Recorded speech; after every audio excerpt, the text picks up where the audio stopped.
खबर आज की। मल्लिकार्जुन खड़गे ने कहा, देश की आज़ादी में बीजेपी आरएसएस के लोगों का कोई योगदान नहीं है। इस पर उन्होंने इल्ज़ाम लगाते हुए कहा कि गांधी जी ने जब भारत छोड़ो आंदोलन का आह्वान किया था तब आरएसएस के लोग अंग्रेज़ों की नौकरी कर रहे थे। आज ये लोग हमें देशभक्ति का पाठ पढ़ा रहे हैं। इसी बीच कांग्रेस अध्यक्ष मल्लिकार्जुन खड़गे ने बीजेपी पर सोमवार को बड़ा हमला बोलते हुए कहा कि झारखंड के पाकी में एक चुनावी रैली को संबोधित किया। इस दौरान उन्होंने बीजेपी और पीएम मोदी पर जमकर निशाना साधा। उन्होंने कहा कि देश की आज़ादी में बीजेपी आरएसएस के लोगों का कोई योगदान नहीं है। गांधी जी ने जब भारत छोड़ो आंदोलन का आह्वान चालू किया था तब आरएसएस के लोग अंग्रेज़ों की नौकरी कर रहे थे। आज ये लोग हमें देशभक्ति का पाठ पढ़ा रहे हैं। उन्होंने कहा कि मैं कर्नाटक से आता हूँ। कांग्रेस अध्यक्ष बनने के बाद मुझे पहली बार इस क्षेत्र में आने का सौभाग्य मिला। कांग्रेस अध्यक्ष ने कहा कि इंडिया गठबंधन की सरकार संविधान का पालन करते हुए जनता के हित में फैसले करती है और उनके उत्थान के लिए काम करती है, उनके पक्ष में काम करती है। और इंडिया गठबंधन हमारे देश का संविधान है। डॉक्टर बाबा साहब अम्बेडकर और पंडित नेहरू की देन है। इस संविधान को अगर किसी ने हाथ लगाया तो हम खामोश नहीं रहेंगे। हम जनता के पास जाएंगे और उनसे संविधान को बचाने के लिए साथ आने की अपील करेंगे। और नरेंद्र मोदी हमेशा झूठ बोलते हैं, खड़गे ने ये कहा।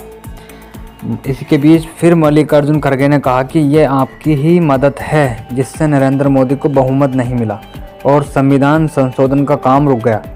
नरेंद्र मोदी हमेशा झूठ बोलते हैं। उन्होंने कहा था कि 2 करोड़ नौकरियां दूंगा, काला धन वापस लाऊंगा, किसानों की आमदनी दोगुनी करूंगा, लेकिन ऐसा कुछ नहीं हुआ क्योंकि वो झूठों के सरदार हैं। मोदी जो है वो अरबपतियों का कर्जा माफ़ करने में लगे हुए हैं। कांग्रेस अध्यक्ष ने सभा को संबोधित करते हुए कहा कि बीजेपी आपका जंगल ज़मीन छीनकर बड़े बड़े उद्योगपतियों को देती जा रही है। मोदी सरकार को अरबपतियों का 16 लाख करोड़ रुपया माफ़ कर चुकी है, लेकिन गरीबों का 1 रुपया माफ़ नहीं किया। वहीं कांग्रेस सरकार ने किसानों का 72,000 करोड़ रुपया माफ़ किया था। गरीब लहरों पर पहरे बिठाए जाते थे, समुंदर की तलाशी कोई नहीं लेता। यही काम आज मोदी सरकार कर रही है। केंद्र सरकार की तलाशी कोई नहीं लेता, दूसरों के यहाँ ईडी सीबीआई की रेड पड़ती रहती हैं। इसी बीच मल्लिकार्जुन खड़गे ने फिर एक इल्ज़ाम लगाया कि नरेंद्र मोदी सबको डरा रहे हैं, लेकिन हम डरने वाले नहीं हैं। चाहे कुछ हो जाए, हम देश के आदिवासियों, दलितों, पिछड़ों के अधिकारों की रक्षा हमेशा करते रहेंगे। मोदी झूठ बोलकर छोटी छोटी बातों को बड़ा बड़ा कर देते हैं।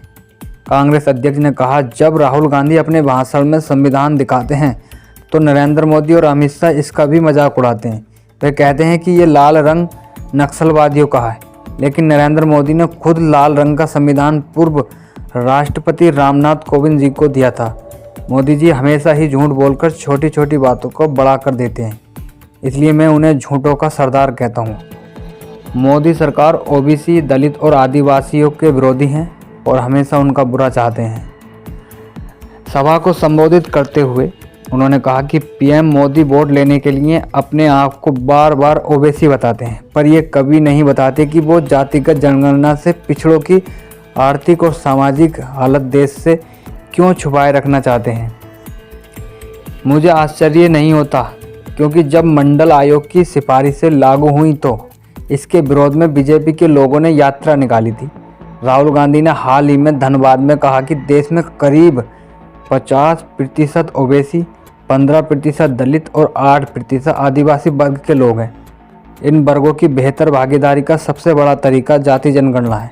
उन्होंने कहा कि मोदी सरकार ओबीसी, दलित और आदिवासियों की पक्की विरोधी है।